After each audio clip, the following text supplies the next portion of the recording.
আজি সন্ধিয়া সংবাদ মাধ্যমৰ যোগেদি এটি খবৰ লাভ কৰিলোঁ যে অসমৰ মুখ্যমন্ত্ৰী মাননীয়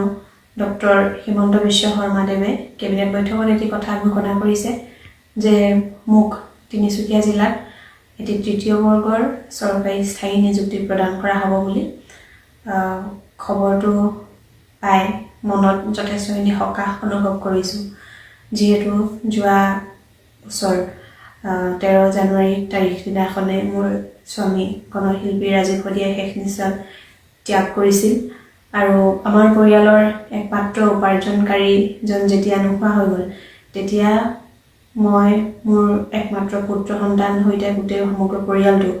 দিশহাৰা হৈ পৰিছিলোঁ আচলতে মোৰ সন্তানটিৰ মোৰ এক সুনিশ্চিত ভৱিষ্যতৰ বাবে যথেষ্টখিনি কষ্ট কৰিবলগীয়া হৈছে বা হ'ব অনাগত ভৱিষ্যতত ল'ৰাটোৰ পঢ়া শুনাকে আদি কৰি বিভিন্ন ক্ষেত্ৰত কেনেদৰেনো মই সকলোখিনি সম্ভালিম তাকে লৈ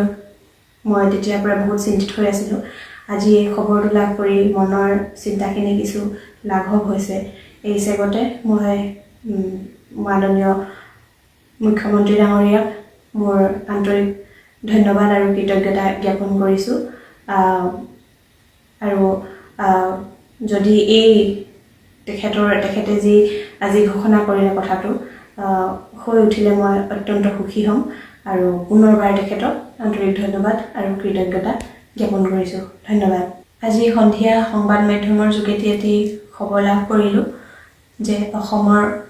মুখ্যমন্ত্ৰী মাননীয় ডক্টৰ হিমন্ত বিশ্ব শৰ্মাদেৱে কেবিনেট বৈঠকত এটি কথা ঘোষণা কৰিছে যে মোক তিনিচুকীয়া জিলাত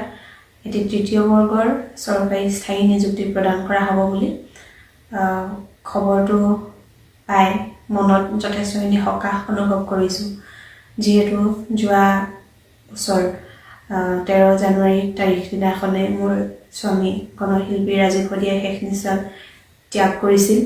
আৰু আমাৰ পৰিয়ালৰ একমাত্ৰ উপাৰ্জনকাৰীজন যেতিয়া নোহোৱা হৈ গ'ল তেতিয়া মই মোৰ একমাত্ৰ পুত্ৰ সন্তান হৈতে গোটেই সমগ্ৰ পৰিয়ালটো দিশহাৰা হৈ পৰিছিলোঁ আচলতে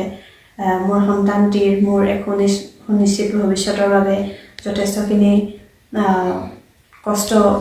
কৰিবলগীয়া হৈছে বা হ'ব অনাগত ভৱিষ্যতত ল'ৰাটোৰ পঢ়া শুনাকে আদি কৰি বিভিন্ন ক্ষেত্ৰত কেনেদৰেনো মই সকলোখিনি সম্ভালিম তাকে লৈ মই তেতিয়াৰ পৰা বহুত চিন্তিত হৈ আছিলোঁ আজি এই খবৰটো লাভ কৰি মনৰ চিন্তাখিনি কিছু লাঘৱ হৈছে এই হিচাপতে মই মাননীয় মুখ্যমন্ত্ৰী ডাঙৰীয়াক মোৰ আন্তৰিক ধন্যবাদ আৰু কৃতজ্ঞতা জ্ঞাপন কৰিছোঁ আৰু যদি এই